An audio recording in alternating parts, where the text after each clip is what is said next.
All right, guys, welcome to the Digital Barbell Podcast. It already sounds different to you. I know that is because it is just me today. Jonathan is unfortunately sick. He's getting better every day, and he'll be back with us next week. But we have something exciting today. Today, we are releasing a ultimate deadlift guide. This is the way to avoid common mistakes and nail your perfect deadlift setup every time. This is going to be completely free to you guys on our website, digitalbarbell.com. And so today I thought we would talk through it to give you guys a little bit extra help in this. We're going to talk through like what equipment you need, what shoes you need, the perfect setup, some common mistakes, all of it.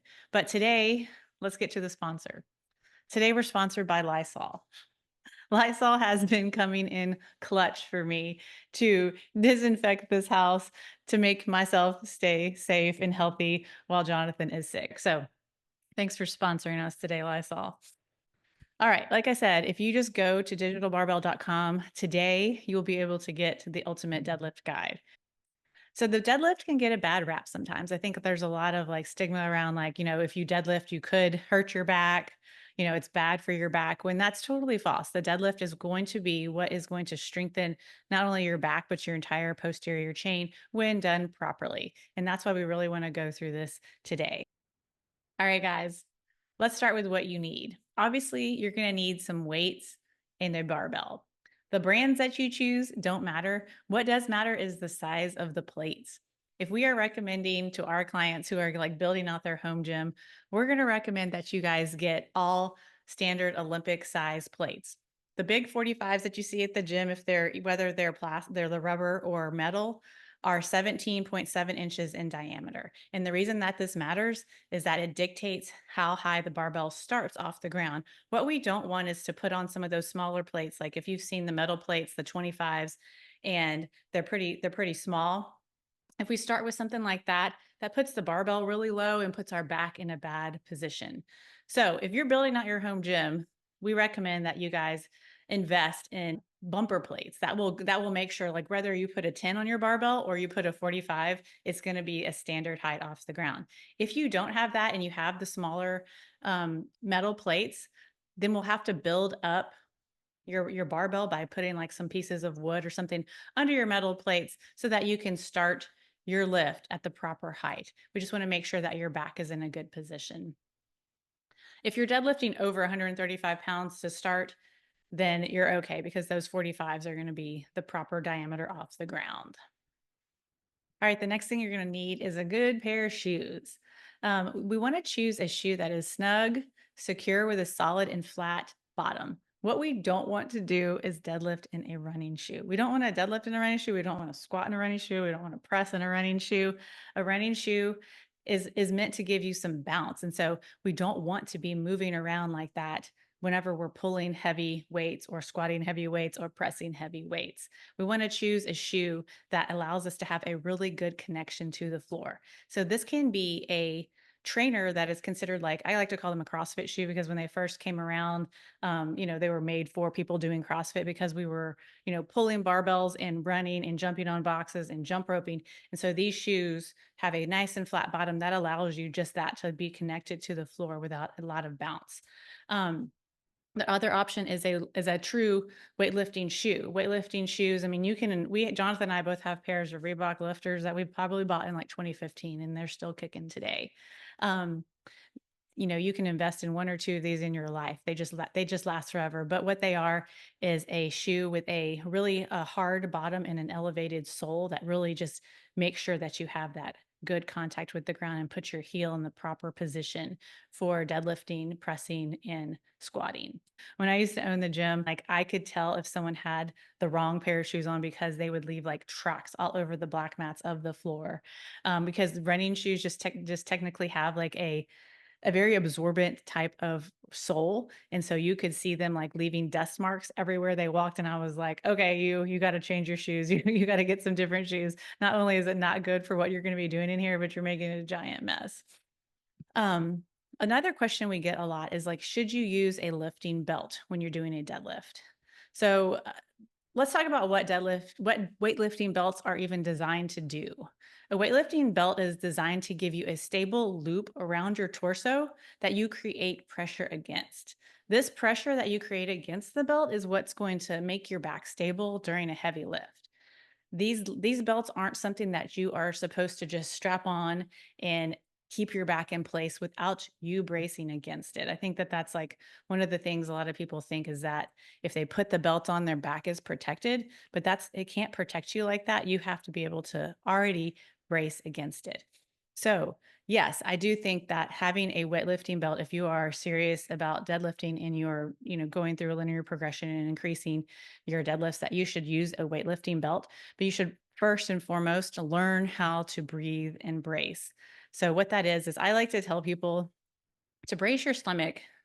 You're going to flex like someone is about to like punch you in the gut. Like if you saw someone like walking up to you like a kid or something and they were about to like punch you in the stomach, you know how you would brace your stomach to absorb it if you couldn't move away? That's that feeling of bracing. So I'm doing it right now and I can still breathe and talk to you guys. So that's the bracing that we want. And then before each lift, we want a giant held breath.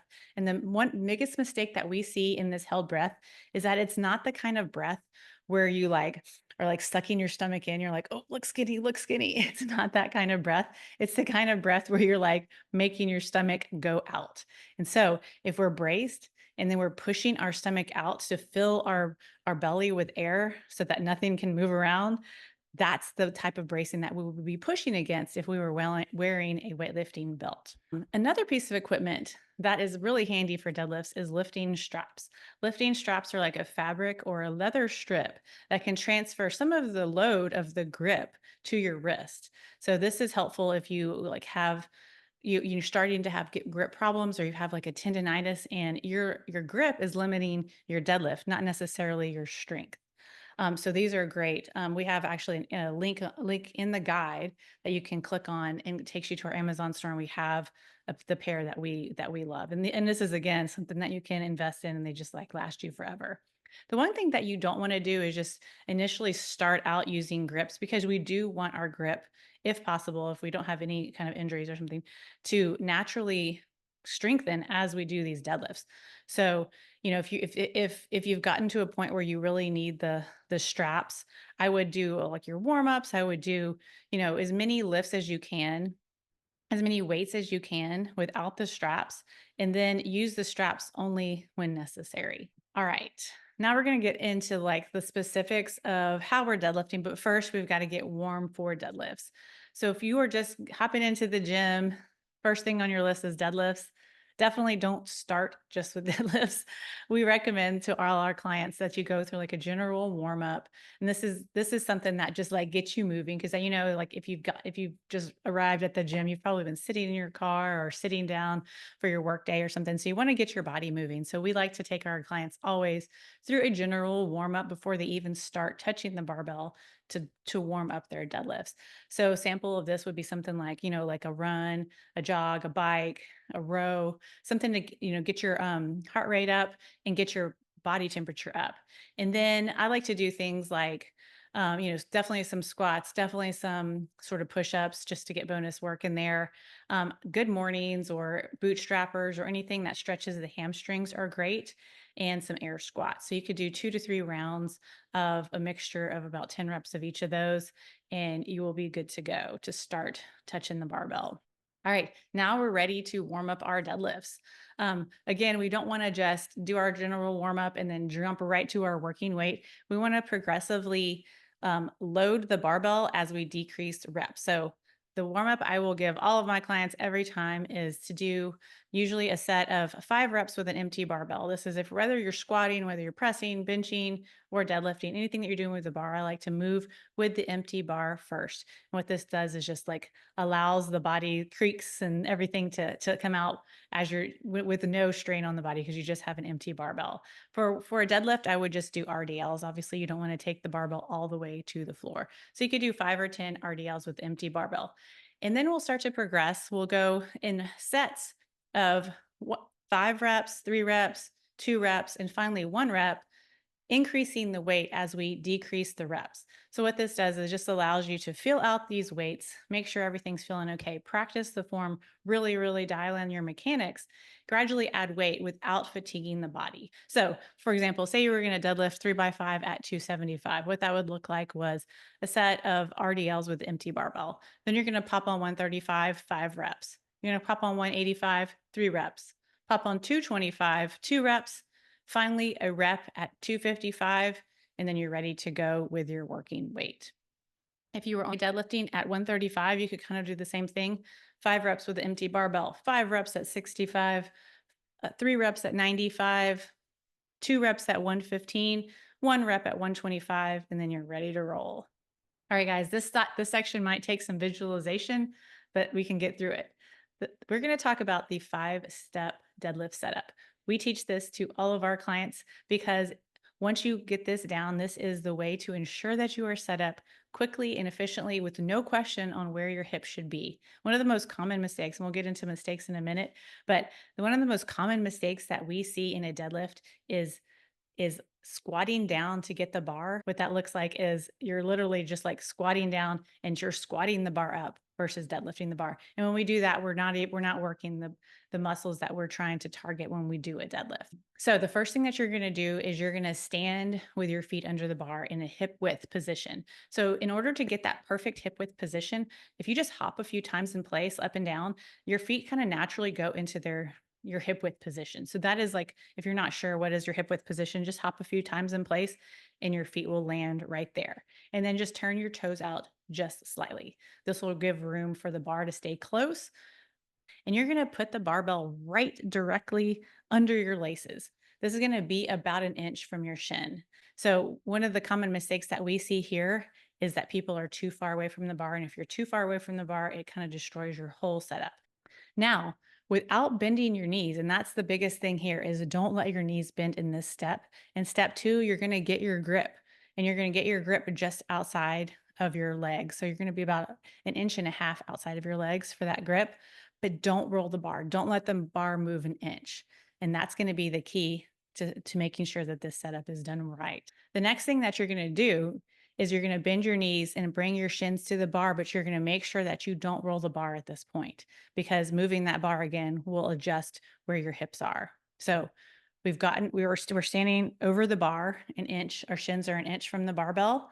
We bend over without bending our knees to get our grip. And then we bring our shins to the bar and stop your hips there. Like that's exactly where you want your hips to be. They're going to feel higher than you're used to, but that's what we want. The next thing that you're going to do is you're going to squeeze your chest up, which is going to flatten your back. You're going to be tempted at this point to lower your hips, but don't let your hips lower. The last thing that you're going to do is work on that bracing. You're going to fill your stomach with air. You're going to flex your abs, just like so you're about to take a belly punch, and you're going to drag that bar up your shins, literally touching your shins in your legs as it goes up, maintaining contact the entire way. So quickly, the 5 steps are: hop a few times in place, make sure you have your hip width stance, approach the bar. You're going to be standing about 1 inch from the bar. Step 2 is you're going to get your grip with straight knees. Step 3 is you're going to bend your knees until your shins touch the bar, but you're not going to roll the bar. Step 4 is you're going to squeeze your chest up and make sure that your back becomes flat. And step 5, you're going to brace first, and then you're going to pull that bar straight up your legs. All right, now we've deadlifted the bar. We've got to bring the bar down. To bring the bar down, what we want to do is we want to keep the bar going directly along our legs and push our hips back. Pushing your hips back is going to allow you to keep the bar going straight down without having to bring it around out of your knees. A helpful tip I like to show my clients is that if you're starting to learn this setup, once you're set up, before you pull that bar, look down. If you see that your shins are not fairly vertical and that your knees are over the barbell, that means that somewhere in your steps, you allowed your hips to drop. I would stand up, take a step back, and restart, because it takes some practice to get this 5-step setup down, but it is so worth it because you can do deadlifts, you can do cleans, anything that you do, you can just approach the bar with confidence, get set up, and go. You don't really have to worry about it once you've learned it. It's just the struggles of the learning process in the beginning. It might be frustrating, but once you've got it, you're going to be good to go. And you're never going to have a hesitation whenever you go to deadlift if you're set up properly. All right, let's talk about deadlift reps. If you've ever seen videos of Jonathan and I working out, you've probably noticed that we deadlift differently. We deadlift differently in the type of reps that we do. There's dead stop deadlifts where every rep is basically like a single rep. And then there's touch and go deadlifts where once you've deadlifted that first rep, you have tension on the bar and you do your entire set without pause. I come from a CrossFit background, so I do touch and go deadlifts just because whenever I'm training deadlifts, that's more commonly what I'm going to be using them for is doing them within a CrossFit workout. So I want to train that type of deadlift. Jonathan has more of strength background, and so when he has trained deadlifts in the past, he has been using them to build strength. And the dead stop deadlifts are the ones that are going to build true strength because, like I said, every rep is almost like a single one rep. So the difference is that you're going to deadlift the bar up. When Jonathan does his, he's basically going to just like let the bar free fall, but straight down his legs, reset, rebrace, and go. Let the bar fall down, reset, rebrace, and pull. And so what I'm going to do is after I go through my setup and I'm at the hips for the top of my deadlift, I'm going to stay in control on the way down. And then as soon as the weights touch the ground, I'm going to pull right back up. Basically, I'm going to remain braced throughout my entire set, and there will be no pause between reps. Both types are totally fine. Like I said, the touch and go deadlifts, you're training doing repetitive reps like you would see in a CrossFit type workout. Dead stop deadlifts are for training more strength. All right, now let's talk about the different types of deadlift variations and even some specialty bars that you might see. The first type of deadlift is the conventional deadlift, whether it's a dead stop or touch and go. Just the conventional deadlift is the deadlift where we have our hands just outside of our legs and we're driving the weight straight up. Another type of deadlift that you will see is a sumo deadlift. But what this does is allows you to be a little bit lower to the ground by widening your legs, and your grip is now inside of your legs versus on the outside. So the sumo deadlift is going to put a little bit more work in the glutes and even the hips over working the entire posterior chain. Another type of bar that you're going to see is a trap bar. A trap bar looks like a hexagon shape, and this is going to be a barbell that you actually stand inside of versus in front of. And one of the benefits of a hex bar is that you're going to get your grip just outside of your legs. There's going to be not a lot of wiggle room for like the bar path on a hex bar deadlift. Although Jonathan and I did get to use these when we were in Colorado, and get access to them at a gym we were at. And I found them a little bit difficult. I mean, I felt them in a different place than I feel a conventional, barbell deadlift. And it's probably just because I have not trained them a ton. That being said, like it's just like the belt. Whenever you train trap bar deadlifts, you can't not be bracing or controlling your movement. It's still super important to make sure that there's no sway in your barbell and that you're bracing and that you're going through the same setup process as you are a conventional deadlift.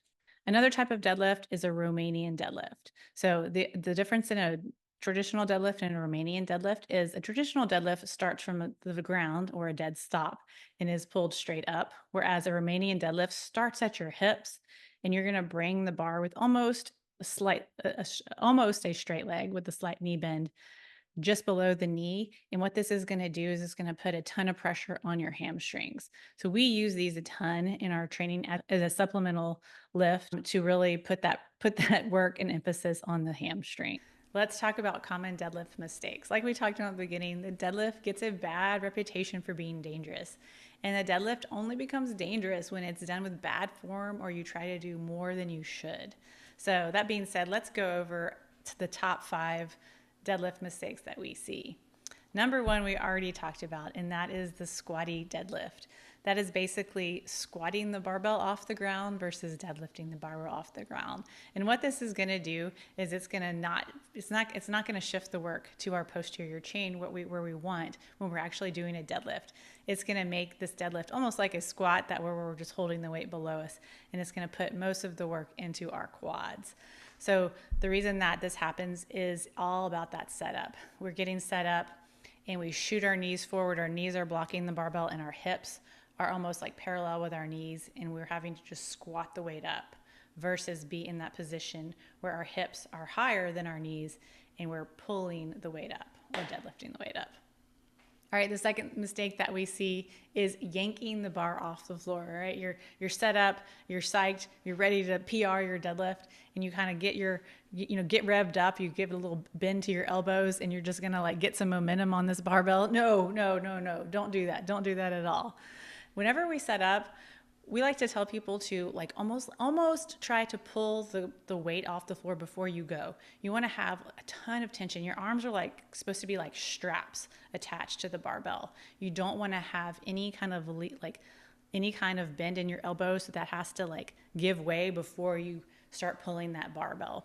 So one thing that you can do is whenever you're set up and ready to go, you can kind of listen to the click of the weight. So if you're pulling all the tension out of your body, you're going to hear the weights click off the ground just a little bit or click against the barbell if you're putting that tension on there, and that's what you want. Mistake number 3 that we see is spending way too much time in the setup. Like I said before, use that 5-step deadlift setup, because that is just going to give you 100% confidence that you're ready to lift every time. If we get set up and we're down there and we're like moving the barbell around, we're not sure how to brace, we're like really wearing out our hamstrings. Like if I get into that position, I can feel it in my hamstrings immediately, and we're just fatiguing our muscles the more time that we spend in that bent over position. And that is really truly why we want you guys to use this setup, so that you can get it done within just a few seconds and be ready to pull that bar. The fourth mistake that we make is you're going through your reps. Your setup was perfect. All 4 reps were perfect. You're on your 5th rep and you give it up on that last rep. So losing form on that last rep, you want to make sure that you're not done until the plates are on the ground. Remember, that last rep doesn't end at the hip. The last rep ends on the ground. And finally, the last mistake we see is just trying to add weight too quickly. For most people, the deadlift is their strongest lift, and it can be tempting to try to just like add weight before you're ready just because you think you can. Our experience shows us that I like to leave a little room on the table every time, even no matter if you're going for a PR or you're just doing a linear progression. You want to be able to walk away from this lift and be able to see it again next week and not do something like, oh, I can add another 30 pounds today and put it on immediately and try to rip it off the ground. That's how you're going to get hurt. The best way to make progress is to just add 5 to 10 pounds every week on your working sets if your sets were perfect, and just let yourself continuously get stronger and get more confident with pulling that weight off the ground. All right, guys, the last thing in this guide that you're going to see is a sample deadlift program. I'll save that for you guys to download. We're not going to talk through that one. I hope you found this helpful. If you have any questions about your deadlifts or your form or what you should equipment you should have or shoes or anything like that, feel free to reach out. And remember, go to digitalbarbell.com to download this guide today. Thank you guys for putting up with me for this solo podcast. I hope it was helpful.